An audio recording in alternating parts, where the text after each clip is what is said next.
Hi, I'm Dave Rothrock, and today I'd like to talk to you about another setup for nymph fishing.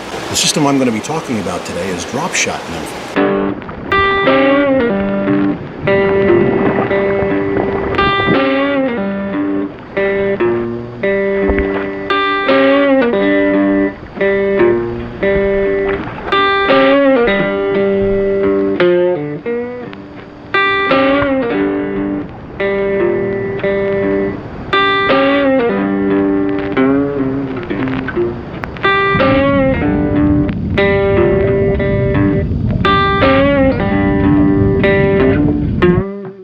With regard to drop shot nymphing, though, I believe this is a system of nymphing that allows more versatility than most other systems, in that it allows you to fish a real wide variety of fly sizes and types, but it also allows you to make those minor adjustments, those more critical adjustments in weight that you might need, and make them more readily as you go along the stream and you obviously encounter different water conditions, whether it be different depths, different current speeds, or a combination of both.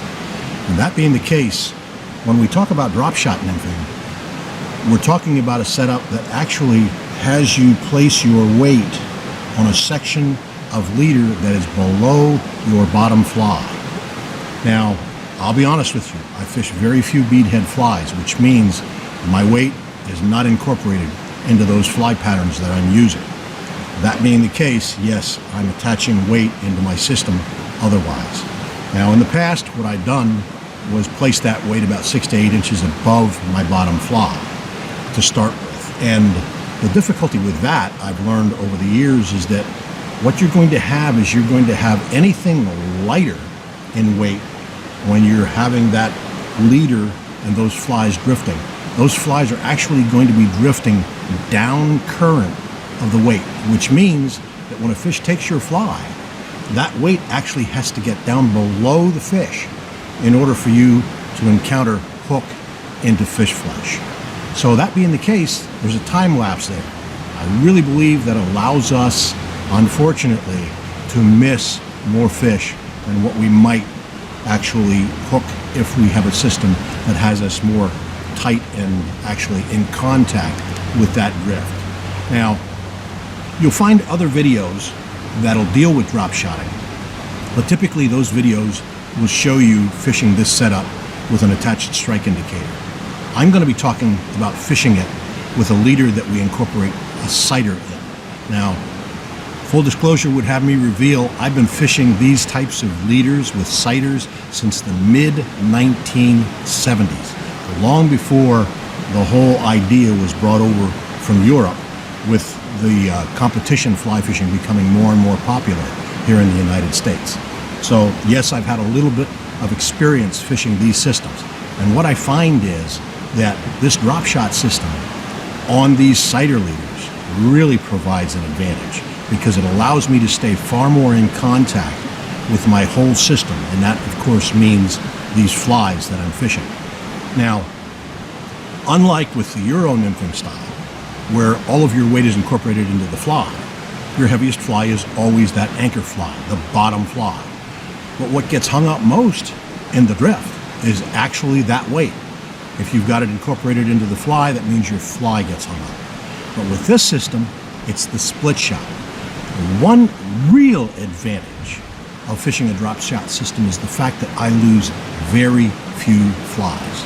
One thing too, with regard to where we place our weight, below that bottom fly, I usually keep that piece of tippet material somewhere between 10 to 11 inches long. My first weight will be between 6 and 8 inches below that fly. Part of it depends on whether or not I have a longer section of dropper material for that bottom fly to be tied to. If it's longer, then I'm closer to 8 inches away. If it's shorter, I like to keep them as close as 6 inches. That allows that angle of drift to bring that bottom fly right into that zone that I want it to drift through. Now, in this particular case, I'm fishing 2 flies. You'll notice that I've got them hung off of my tippet via a dropper tag. Now, what I've done here, since I like to tie blood knots, is I've just allowed one of those sides of my leader that I'm attaching together to be that much longer so that I can go ahead and tie a fly onto that dropper section. I've done that. This is my top fly. My bottom fly is probably about only maybe 14, 15 inches below that. I do, for the most part, when I'm fishing two flies, like to keep them fairly close together, because you got to keep in mind that when we see these drifting through the water current, they're not drifting like this.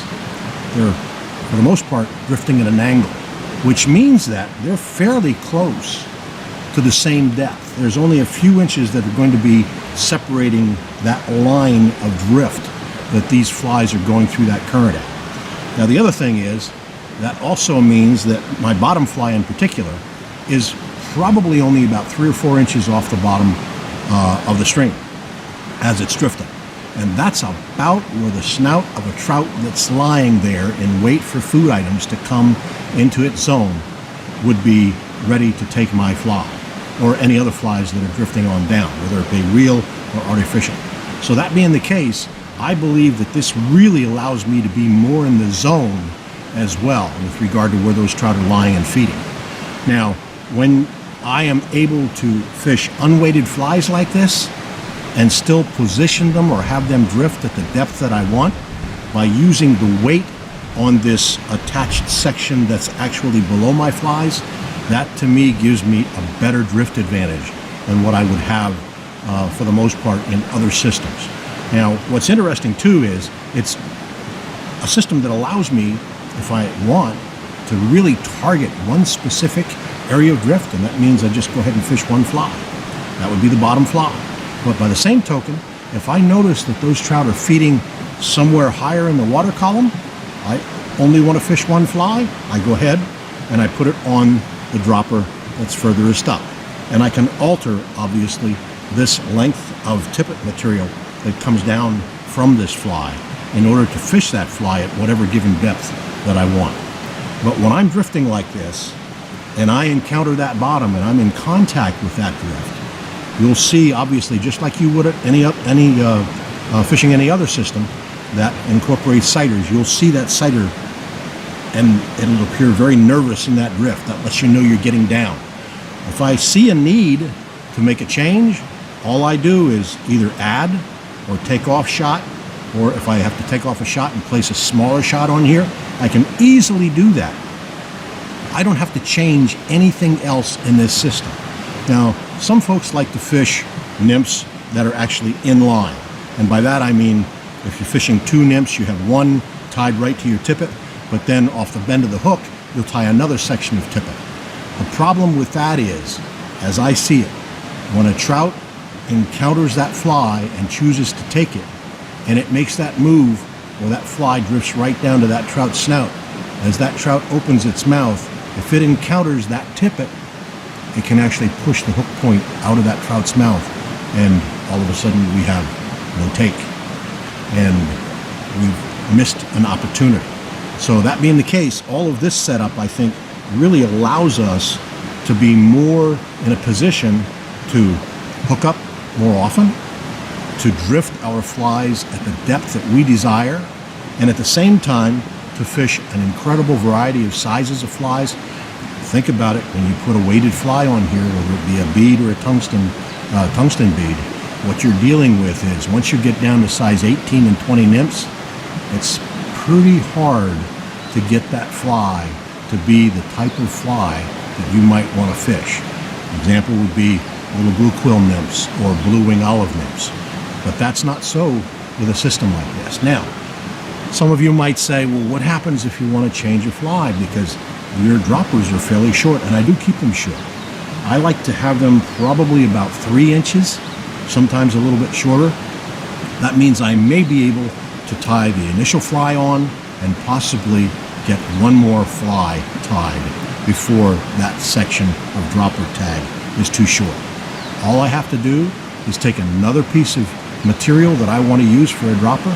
I tie a clinch in my hand, run that tag end through the loop at the clinch, pinch it open, that loop that's at the bottom of that clinch, slide my tippet through that, get to the knot where I want it to be positioned, pull that clinch tight, slide it down onto the top of that knot, and I'm ready to fish. I don't have to take off flies and add flies and take off tippet material and add tippet material anytime I want to make those changes. So to me, this system is really the most efficient system I can get. It provides me the best opportunity to fish, like I said, a variety of fly types, but also then too, to really fine tune my weight in order to get the drift that I want through that particular piece of water that I want to fish. And with that, I'm going to go ahead and fish. Typically what I'm going to be using today is my 10-foot 4-weight Douglas Sky. I have a Cortland Spring Creek line. This is a 2-weight line that I use. I can, believe it or not, fish a dry fly just as well on this 4-weight rod, even though it's a 2-weight line. And my leader overall is probably about 18 or so feet to the bottom of my weight down here. And in reality, I would say that my tippet section is probably 5 to 5.5 feet total.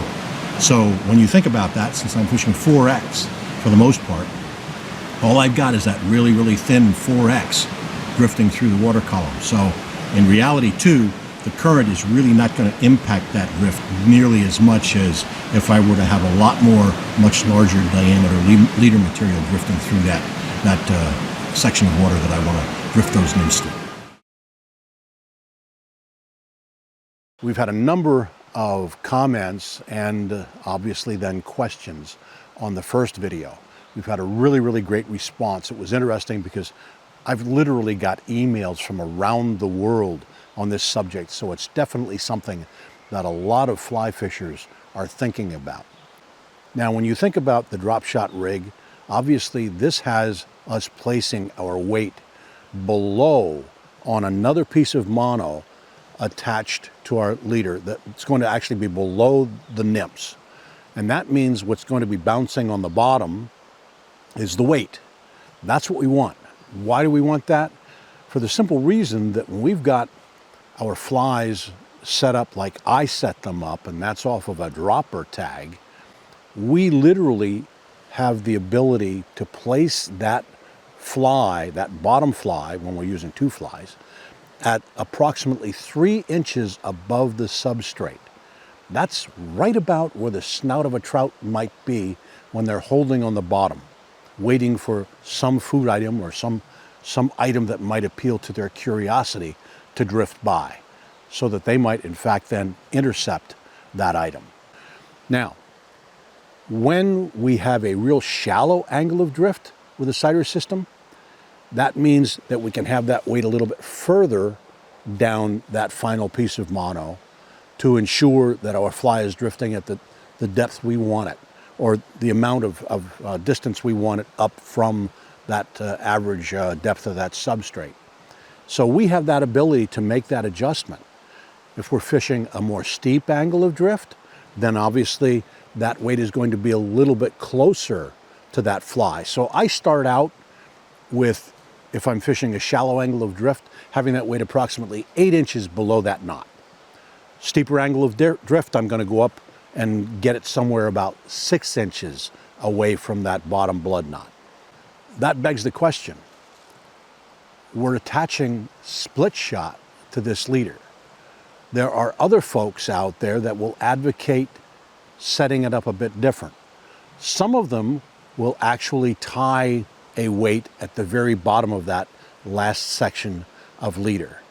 The problem there is, number one, we cannot adjust the location of that weight on that bottom piece of material. The other thing is, to me, one of the great advantages of a drop shot system is that since it's the weight that generally hangs up, now don't get me wrong, wood loves hook points, or should I say hook points love wood. When we have that weight hung up, if you have no knot, or if you have that weight only placed on there as we do with a split shot, then that can actually slide off if we can't disconnect from where it's caught in the substrate. I'd much rather lose split shot than flies. I prefer the Orvis non-toxics. They're round and their coating is a bit harder. So those are two benefits I believe you get out of using the Orvis split shot. I like to keep short droppers. Now, what do I mean by short? Usually no more than about 3 inches from the blood knot. And that means that I'll probably be able to get no more than 2 other flies tied once I want to go and change flies. I might as well stop here and say, why blood knots versus surgeon knots? That's easy.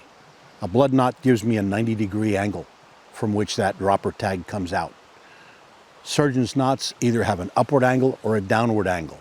To me, it puts that a little bit too close to my main tippet, and that's why I choose a blood knot over a surgeon's knot. If you prefer otherwise, that's fine and dandy. It's whatever trips your trigger here, folks, because you want to have confidence in what you're doing and what you're using. But a shorter dropper tag means less tangles. And I see very few tangles in reality when I'm fishing. Every once in a while, what's going to happen is I'm going to have the top fly and the bottom fly somehow find each other and connect hook bends. That'll happen every once in a great while. But that's about the only way I'm going to really see a tangle. So to me, the shorter the dropper, the less potential you have for anything wrapping around and really causing a problem. That's going to obviously take away from fishing time, since we're going to have to correct that problem. So that's why I go with much shorter dropper tags. Now, one of the things too is you heard me say that I fish a leader. That means I'm not fishing an all mono system. I prefer to have a fly line. Now, if my leader is somewhere in the vicinity of 20 feet long from where it's attached to my fly line down to my weight, that's pretty long. Now, two, when you think about that, it's not just the fact that I like the feel of a fly line. It's I like the versatility that goes along with using a fly line to change quickly, to adapt to changing stream conditions. What are those stream conditions that might make me change? Well, that's easy. If I'm fishing nymphs and all of a sudden I see a bunch of fish starting to rise, I'm going to look at the possibility of fishing dries. I need to be able to go ahead and cut off my nymphs. If I have to attach a thinner piece of tippet material to accommodate the fact that I'm going to fish a small fly, that's fine. But that's not something that's going to take me a long time. So I'm going to be back in the game as quickly and as effectively as I possibly can. That's versatility. And that's important to me when I'm out on the water. What happens when I'm to the point that I need to switch back to nymphs? Well, it's not going to take me a whole heck of a lot. A lot of times what I've done is I've cut everything off, put it in a box, I pull my box out, I reattach that, and I'm ready to fish nymphs again. So it's, some would say perhaps not quick change, but it's awfully close. Some folks talk about the ethics. And you know, in reality, when they do that, especially if they seem to focus in on drop shotting, it's pretty much applicable to nymph fishing in general. Some people say we're not fly fishing, we're bait fishing. Well, in reality, isn't a dry fly a form of bait? So when it comes to being ethical or less ethical or more ethical, fly fishing is fly fishing. Now, there's no question that some states have actually outlawed drop shot systems, and there's a reason for that. There's this thing, unfortunately, that enters into the equation called abuse. And there have been times in the past, from what I've been told and what I've read, that a form of drop shotting has actually been abused to the point that people would use it to be able to get weight down below the hook, find something that's going to interrupt that drift that they believe is a fish, and try to snag that fish. That is not only unethical, it's also illegal. And as far as I know, that's illegal across the board. It's just that a number of states have not actually declared it illegal and made a regulation banning the use of drop shot systems. So it's legal here in Pennsylvania. It's something you want to check before you might want to consider setting yourself up to use a drop shot system. Now, two, there's always a question, are we even fly fishing because of the fact we really don't cast nymphs? Well, we don't cast nymphs. Any weight is not really cast it's lobbed. Anybody tells you that you throw a loop when you nymph fish, there are some of us who do, but for the most part, we're not going to. We're going to be throwing with a really open loop so that that weight doesn't go back behind us, hit that sudden stop as we stop that cast and go to reverse direction. When you do that with weight, that can be a problem because you cannot control where and what that weight is going to cause things to happen behind you. And it's the same thing as you make that forward cast. Once you make that cast, if you try to keep a tight loop, there's that shock at the end of that cast. And again, we can't guarantee what's going to happen there or where it's going to go. So we are not casting. There's no question about that. We're lobbing for the most part. And anybody tells you otherwise, they really need to take a good hard look at what we're doing when we cast weight, especially when we're dealing with a lot of current and a lot of depth, because the more weight, the more important it is to not cast with a tighter loop. So that's something to consider as well with regard to our presentation. When we have all of this set up, if I fish nothing but 4X and I don't fish anything lighter than 4X, having really invested a lot of time trying to analyze what goes on in the drift when we're actually drifting nymphs through the water column, I've concluded for myself that to me there's no obvious advantage in going lighter. Now I know some folks will say lighter diameter material descends through the water column more quickly and easily. I'm sorry, but I can't see that really happening with only about a 2,000 diameter difference. And that being the case, I'd much rather think about perhaps using just a smidgen more weight to get my system down. I celebrated, I hate to use that term, 50 years of fishing nymphs this past January. And I've still got a lot to learn. I readily admit that. But I went through that period of time in my life that I would say at least 40 to 50% of my nymphing was done with 6X tippet material. I don't see any advantage of that over 4X now that I'm fishing only 4X. So that's your first tag. So how low are your drop shots? But right now, my closest one is about 8 inches away. And like I say, depending on the angle that I'm going to plan for drift, I'll move them up to about within 6 inches of this blood knot. And I go by the blood knot, not where the fly is. Okay. Yeah. And then your second tag. My second tag about is 12 inches. Yeah, that's probably a little bit more than 12 right now, but that's as far as away I want my flies. So from your second tag up to your sighter, how much distance is that? Well, If you need to. this is 5 feet. Right there. So I have 5 feet plus about, I'm going to say, another 7 or so inches to my sighter. So I've got probably a little over 5.5 feet to my sighter. And that's 4X. My sighter is OX. I have this short section of 2X for good energy transfer. And then I go into my tippet, which is 4X. Cortland's yellow is good. Okay. I would be using Cortland's yellow if I didn't have this. Now you got to keep in mind too, I have 2 sighters. So I can handle deeper water. And that means I have larger diameter material and 1 sighter submerged.